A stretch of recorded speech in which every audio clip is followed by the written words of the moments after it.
শেষ ঠিকানা যদি 3.5 হাত মাটি হয়, তাহলে কিসের তো ক্ষমতার দাপট?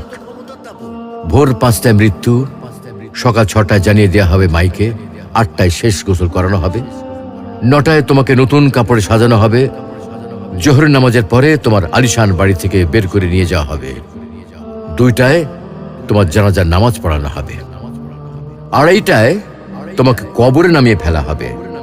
মাটি দেওয়া শেষ হয়ে গেলে কেউ তোমার জন্য দোয়া করবে আর কেউ চলেও আসবে।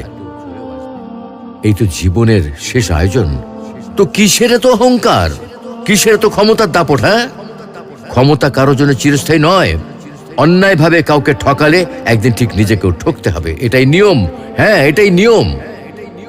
ভোরের সূর্যোদয়ের আলোতে যে পৃথিবী আলোকিত হয়, সন্ধ্যার সূর্যাস্তে তা আবার হারিয়ে যেত দেখি। অসত্য দিয়ে সত্যকে কখনো ঢেকে রাখা যায় না। প্রকৃতি বড়ই নির্মম। কবে কখন কোথায় কার উপর আঘাত হানে তা একমাত্র উপরওয়ালাই ভালো বলতে পারেন। অহংকার আর দাম্ভিকতা পতনের লক্ষণ, তাই অহংকারী না হয়ে সহনশীল হন। ক্ষণস্থায়ী এই দুনিয়ায় কেউ চিরস্থায়ী নয়। এজন্য ভুলে যেতে হবে সব রঙিন স্বপ্ন, ফিরে আসতে হবে রবের দিকে, কারণ শেষ ঠিকানা তো সেই 3.5 হাত মাটি।